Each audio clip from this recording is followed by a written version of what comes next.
मैं आपको ये दिखाता हूँ कि what is difference between having a good resume and a bad resume. ये वाला रिज्यूमे यूज करके मेरे को ऑलमोस्ट 5 ऑफर लेटर्स मिले हैं यूए में अभी तक।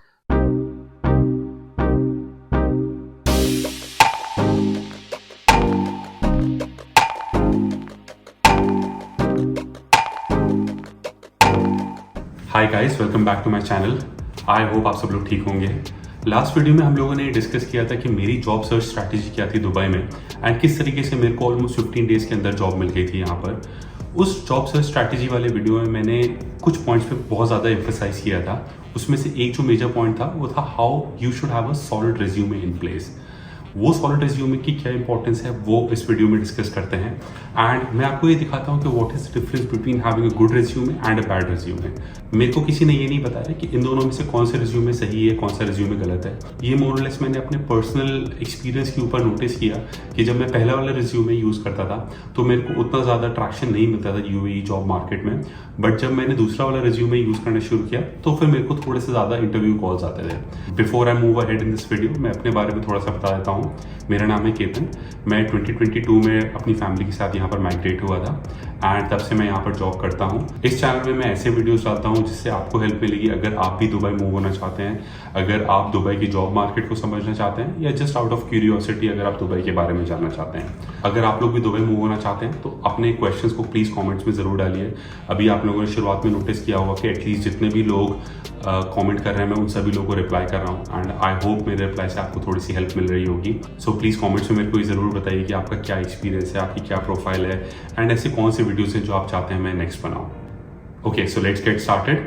जल्दी से मैं कैमरा अपनी डेस्क पे सेटअप करता हूँ and then let's dive deeper into these two resume formats. Okay, so let's look at the first resume here. ये वो वाला रेज्यूमे जो मैं यूज़ करता था इंडिया में भी एंड इंडिया में जब मैं ये रेज्यूमे यूज़ करता था तो मोस्टली मेरे को ईजिली कॉल्स आ जाती थी। बट जब मैंने वो सेम रेज्यूमे अपना अपडेट करके यूएई जॉब्स के लिए अप्लाई करना शुरू किया तो मैंने नोटिस किया कि मेरे को उतना ट्रैक्शन नहीं मिल रहा है, उतनी ज़्यादा कॉल्स मेरे को नहीं आ रही है।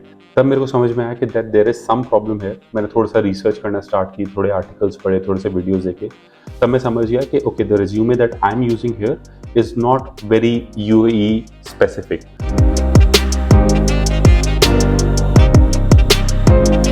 Okay, so right off the bat यहाँ पर काफ़ी सारी प्रॉब्लम्स मेरे को पहले से ही दिख रही हैं। फॉर एग्जांपल फ़ोटो, फिर ये जो फॉर्मेटिंग हो रखी है, उसके अलावा करियर टाइमलाइन बहुत ज़्यादा मेस्ड अप लग रही है। इसमें अननेसेसरी डिटेल्स भी हैं which is around the UAE visa, United states visa. कोई फ़र्क नहीं पड़ता है कि आप कौन से वीज़ा पे हो, कौन से वीज़ा पे नहीं हो। यूएई वीज़ा चलो ठीक है, maybe because they want people to be in UAE when they are applying for jobs in some cases. But US visa से किसी को कोई फ़र्क नहीं पड़ता है यहाँ पर। Certifications are important. सर्टिफिकेशंस मैंने अपने दूसरे रिज्यूमे में भी इंक्लूड किए थे। फिर अगेन ये पर्सनल इंटरेस्ट वगैरह किसी को फ़र्क नहीं पड़ता कि आप टेबल टेनिस खेलते हो, स्नूकर खेलते हो, क्या करते हो। तो ये एक तो सबसे ग्लेयरिंगली सबसे बड़ी प्रॉब्लम मेरे को नज़र आ रही थी। उसके बाद समरी सेक्शन। बहुत से लोग बहुत ज़्यादा फ़ैन होते हैं ये समरी सेक्शन इंक्लूड करने के लिए। उनको लगता है कि जो रिक्रूटर है वो समरी सेक्शन पढ़ेगा और उसके बारे में पूरा समझ जाएगा। बट प्रॉब्लम क्या है ना, समरी सेक्शन बहुत छोटा होता है। उसमें आप कुछ चीज़ें इंक्लूड तो कर दोगे बट उसको पढ़ के रिक्रूटर को एग्जैक्टली पता नहीं चलता है कि आप क्या करते हो। एंड होता क्या है कि एक कोई भी रिक्रूटर या हायरिंग मैनेजर के पास क्या होता है, बहुत कम टाइम होता है आपका रिज्यूमे पढ़ने के लिए। अब आपने उसका अटेंशन ऐसे चीज़ पे डाइवर्ट कर दिया जो उतना ज़्यादा वैल्यूएबल नहीं है। अगर उसने आपका रिज्यूमे ओपन किया, उसने 4-5 सेकंड इधर उधर देखा, उसको इतने सारे डिस्ट्रैक्शंस दिख गए, उसको फोटो दिख गई, उल्टी सीधी फॉर्मेटिंग दिख गई, आपका समरी सेक्शन भी उसने पढ़ना शुरू कर दिया, वो आपकी एक्चुअल एक्सपीरियंस के पास तो आ ही नहीं पाया। उतने में उसने फिर वो बंद कर दिया। क्योंकि एक्चुअली ये तो आप लोगों ने भी इधर उधर कहीं ना कहीं सुना ही होगा कि बहुत कम टाइम होता है एक रिक्रूटर या हायरिंग मैनेजर के पास आपका रेज्यूमे एनालाइज करने के लिए। So we have to make the most of it. So resume वापस आते हैं तो इसमें अगर आप देख रहे हो, मैंने आई डोंट नो मैंने ये सब क्यों लिखा था। Experience project manager with 8 years of proven success in providing strategic guidance and growth recommendations to large organization. आप देख रहे हो कि ये सारे वर्ड्स बहुत ही ज़्यादा जार्गन्स टाइप के लग रहे हैं। मतलब एवरीबडी डज दैट। ये स्ट्रैटेजिक गाइडेंस, ग्रोथ रिकमेंडेशंस, इन सब से किसी को भी ये पता नहीं चल रहा है कि एग्जैक्टली मैंने क्या काम किया था। राइट, सो आगे चलते हैं, देखते हैं की skills I think is important but again इतनी हैवी फॉर्मेटिंग की कोई ज़रूरत नहीं है। ये फालतू में जो मैंने बॉक्सेस बना रखे हैं, I don't know why I created those, but again this is how you learn, this is how you know कि ठीक है क्या अननेसेसरी फॉर्मेटिंग है जो आपको हटानी है अपने रेज्यूमे में। Okay, so let's move on to the experience. यहाँ पर मैंने एक्सपीरियंस को चेंज इस तरीके से कर दिया है कि मैंने अपना यूवी का एक्सपीरियंस भी इसमें डाल दिया, सो दैट जब आप इन दोनों रेज्यूमर्स को आपस में कंपेयर करोगे तो आपको एक एप्पल टू एप्पल कंपैरिजन दिखेगा। Point one. Point number two ये है कि यहाँ पर आपको पॉइंट्स पे ज़्यादा फोकस करना है। ये ज़्यादा ज़रूरी है ये देखना कि किस टाइप से पॉइंट्स को स्ट्रक्चर किया गया है इंस्टेड ऑफ क्या पॉइंट्स में एग्जैक्टली लिखा हुआ है, राइट। एक्सपीरियंस में आपने यहाँ पर नोटिस किया होगा कि मैंने कंपनी के नीचे एक ब्रीफ दिया हुआ है कंपनी के बारे में। ये चीज़ लिखना बहुत ज़रूरी है। ये मैंने अपने नए रेज्यूमे में भी किया और इस पुराने रेज्यूमे में भी था। उसका रीज़न ये है कि कई बार क्या होता है कि आप इंडिया में, यूएस में या जहाँ से भी आप लोग ये वीडियो देख रहे हैं, वहाँ पर आप लोगों ने किसी बहुत बड़ी कंपनी में काम कर रखा है, लेकिन प्रॉब्लम क्या है, वो कंपनी इतनी ज़्यादा फेमस नहीं है मिडिल ईस्ट में, तो उसको ज़्यादातर लोग जानते नहीं है। तो इस रीज़न से क्या होगा, आप बहुत कॉन्फिडेंटली उस कंपनी के बारे में सब कुछ लिख देंगे, आपको लगेगा कि I have a very strong valuable company on my resume, but उसको क्योंकि यहाँ पर ज़्यादातर लोग जानते नहीं, तो वो समझेंगे नहीं कि आपका काम कितना वैल्यूएबल था। So just wanted to put this out as well. Okay, so experience पे वापस आते हैं। जैसे मैंने लिखा है यहाँ पर अपनी पहली कंपनी के एक्सपीरियंस में, manage multiple projects across different verticals in the organization from inception to delivery, then lead discussions from cost and effort estimation, planning, UI UX execution and hyper care phase. उसके बाद मैंने कुछ random points डाल दिए because I just wanted to give you an example यहाँ पर। But अगर आप इन दोनों पॉइंट्स पे गौर से ध्यान देंगे तो आपको दिखेगा कि इन पॉइंट से एग्जैक्टली ये नहीं पता चल रहा है कि मेरे एक्शंस क्या थे और उसका आउटकम क्या था। जैसे manage multiple projects across different verticals in the organization from inception to delivery, इसका क्या मतलब कोई समझेगा? क्या ये प्रोजेक्ट सक्सेसफुल थे? अगर थे तो ये प्रोजेक्ट किस बारे में थे और इनका क्या रिजल्ट रहा, इससे कंपनी को कितनी कॉस्ट सेविंग हुई, उस कंपनी को कितनी एफर्ट मैन आवर सेव हुए, इससे कुछ पता नहीं चल रहा है। सबसे बड़ी प्रॉब्लम तो एक ये थी कि मैंने जो रेज्यूमे में डाला था, मैंने इस हिसाब से डाला था कि मुझे ऐसा लग रहा था कि अच्छा ठीक है, सामने वाला बंदा खुद समझ लेगा कि मैंने मल्टीपल प्रोजेक्ट्स में क्या क्या काम किया होगा, बट ऐसा नहीं होता है। अगर आप कोई से भी प्रोजेक्ट पे काम करेंगे, उसके काफ़ी सारे आउटकम्स हो सकते हैं। उन आउटकम्स को अपने रेज्यूमे में सही तरीके से दिखाना बहुत ज़्यादा ज़रूरी है। इसी तरीके से एक और रेज्यूमे पॉइंट को डिस्कस करते हैं। चलो इस वाले को देखते हैं। Build the data and analytics practice in project division, replacing basic Excel reports with custom Power BI dashboard to automate report generations, thereby saving 20 hours per week. This is a good point, क्योंकि इसमें देखो clearly दिख रहा है कि मैंने क्या काम किया। मैंने डेटा एंड एनालिटिक्स प्रैक्टिस में काम किया।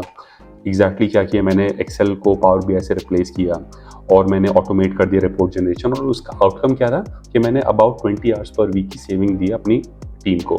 ये एक अच्छा पॉइंट था, बट अगेन प्रॉब्लम ये थी कि ये पॉइंट इतना नीचे था कि यहाँ तक जनरली लोग पहुँचते नहीं है। लोग जनरली शुरुआत के 2-4 पॉइंट्स पढ़ने के बाद ही बंद कर देते हैं।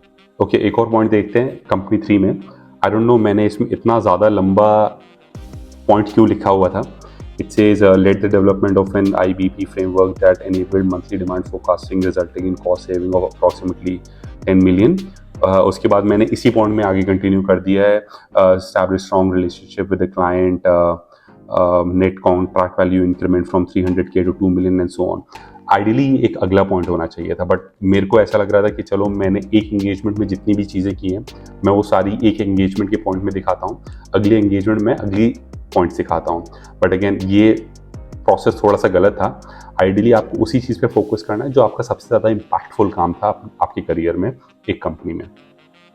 अगर हम इस वाले रिज्यूमे को कंक्लूड करते हुए देखें तो इसमें काफ़ी सारी ऐसी प्रॉब्लम्स थी, जैसे अननेसेसरी प्रोफाइल फ़ोटो डाली हुई थी, बहुत ज़्यादा हेविली फॉर्मेटेड था, कुछ पॉइंट्स थे जो बहुत ही ज़्यादा लंबे थे जिनको हम लोग अलग अलग पॉइंट्स में ब्रेक कर सकते थे, और कुछ ऐसे पॉइंट्स थे जो कि बहुत ज़्यादा छोटे थे, उनसे एग्जैक्टली ये पता नहीं चल रहा था कि मैंने क्या किया है और उसका आउटकम क्या रहा है। हम लोग नेक्स्ट रिज्यूमे पे चलते हैं, देखते हैं इन पॉइंट्स को हमने कैसे इंप्रूव किया है। ऑल्सो गाइस, मैं अपना यूट्यूब एनालिटिक्स देख रहा था, मैंने नोटिस किया कि बहुत सारे ऐसे लोग हैं जो मेरा वीडियो देखना पसंद करते हैं बट उन्होंने सब्सक्राइब नहीं कर रखा है। अगर आपको मेरा कंटेंट वैल्यूएबल लग रहा है, so I would please recommend you to subscribe. Maybe you can take a moment to subscribe right now and then we can continue.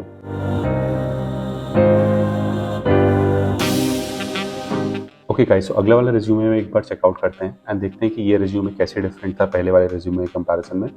आप जब ये रिज्यूमे देखोगे आपको दिखेगा right off the bat this is very clean and this is very different as compare to the first resume.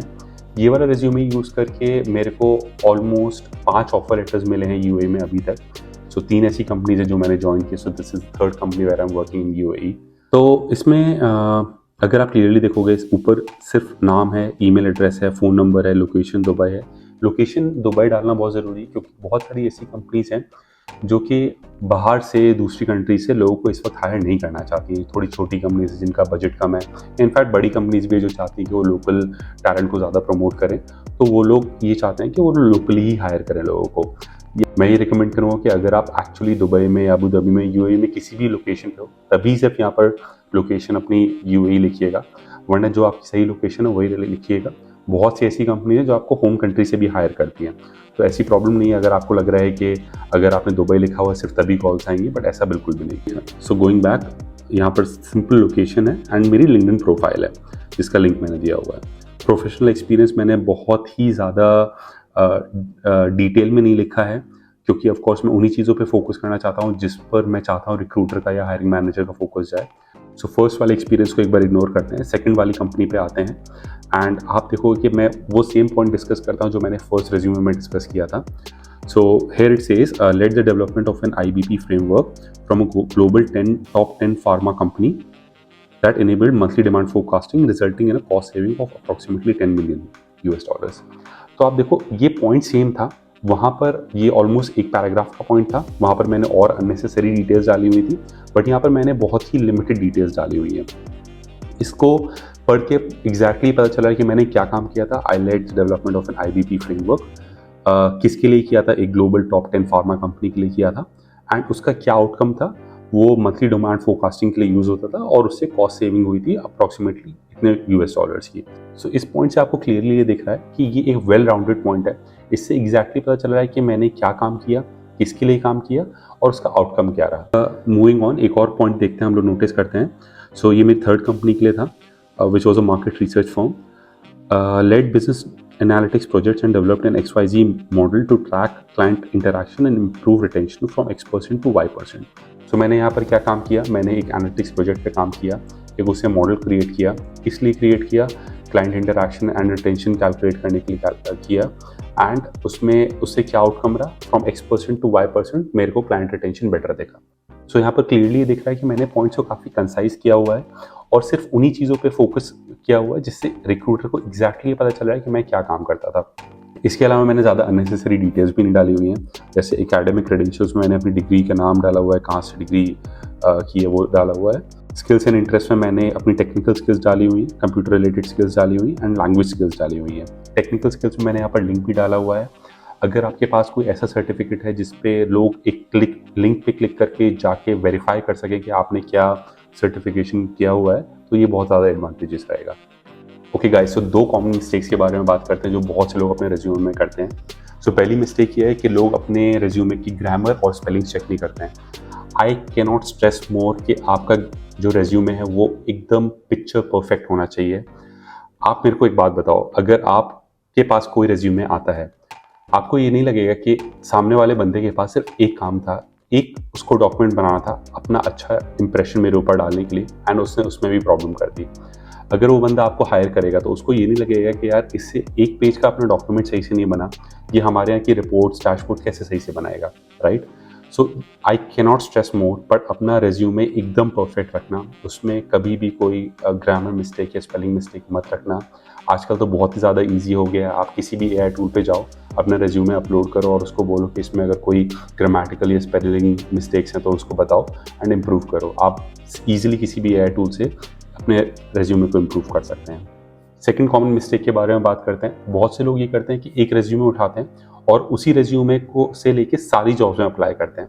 आपका एक resume एक या दो जॉब्स के लिए एप्लीकेबल होगा, बट वो सेम रेज्यूमे आप 10 अलग अलग जॉब्स में यूज़ नहीं कर सकते। आपको ये करना है कि आपको जिस भी जॉब में इंटरेस्ट है उसको आप लीजिए, उसका जॉब डिस्क्रिप्शन आप पढ़िए एंड उसमें से कीवर्ड्स उठा के अपने रेज्यूमे में डालिए। हर एक अलग अलग जॉब एप्लीकेशन के लिए आपको आइडियली एक अलग अलग रेज्यूमे बनाना चाहिए। आई नो ये टाइम टेकिंग होता है, but this is how it has to be done. आजकल रिक्रूटर्स एक एप्लीकेशन का यूज़ करते हैं which is called applicant tracking system, ATS। इसके थ्रू क्या होता है कि अगर आपके रेज्यूमे में वो पर्टिकुलर कीवर्ड्स नहीं है जो जॉब डिस्क्रिप्शन में है या जो जॉब क्लिक करने के लिए चाहिए, तो आपका रेज्यूमे ऑटोमेटिकली सिस्टम से बाहर हो जाता है। सो अगर आप ये चाहते हो कि आपका एप्लीकेशन पिक हो, तो आपको ये ज़रूर मेक श्योर करना पड़ेगा कि आपके एप्लीकेशन में एंड आपके रेज्यूमे में वो सारे कीवर्ड्स हैं जो कि जॉब डिस्क्रिप्शन में यूज़ हुए हैं। इस काम को ईजिली करने के लिए मैं क्या टेक्निक यूज़ करता था वो मैं आपको बताता हूँ। सो मैं क्या करता था, मैं एक वर्ड फाइल बनाता था, उसमें अलग अलग सेक्शंस बनाता था। क्योंकि मेरे को थोड़ा सा एक्सपीरियंस डेटा एंड एनालिटिक्स का भी है, थोड़ा प्रोजेक्ट मैनेजमेंट का भी है, थोड़ा कंसल्टिंग का भी है, कंसल्टिंग में भी थोड़ा सा हेल्थ केयर का है, थोड़ा एविएशन का है। तो मैं क्या करता था कि अलग अलग सेक्शंस बनाता था इसके, एंड जो मेरा एक्सपीरियंस था डेटा एंड एनालिटिक्स में, मैं उसके 3-4 पॉइंट्स डेटा एंड एनालिटिक्स वाले सेक्शन में लिख देता था। अब मान लीजिए अगर मैं किसी जॉब में अप्लाई कर रहा हूँ जो डेटा एंड एनालिटिक्स की है, तो मैं क्या करता था, अपना core resume as it is रखता था। फिर उस पर्टिकुलर वर्ड फाइल में मैं जाके डेटा एंड एनालिटिक्स के सेक्शन से वो पार्ट उठाता था एंड वो अपने मेन रेज्यूमे में डाल देता था, एंड फिर उस रेज्यूमे को यूज़ करता था जॉब अप्लाई करने के लिए। तो इससे क्या होता था कि मेरे को हर बार एक नया रेज्यूमे नहीं क्रिएट करना पड़ता था, और जो मैं नया रेज्यूमे क्रिएट भी करता था वो बहुत जल्दी हो जाता था। Guys, before I go, one bonus tip, make sure आपका जो रेज्यूमे है वो एक पेज से ज़्यादा का नहीं हो। अगर आपको 6 से 7 साल का एक्सपीरियंस है, आइडियली आपका रेज्यूमे एक पेज से ज़्यादा का नहीं होना चाहिए इन 99% ऑफ द केसेस। अगर उससे ज़्यादा है तो please see if you can shrink your resume, because nobody is going to have the time to read 2 page resume. Okay guys, so this is it, thank you for your time. अगर आपको इसी तरीके के और videos देखने हैं तो please subscribe to my channel. Let me know in the comments below कि मैं अगला कौन सा वीडियो बनाऊँ, किस टॉपिक पे बनाऊँ। Thank you, stay healthy.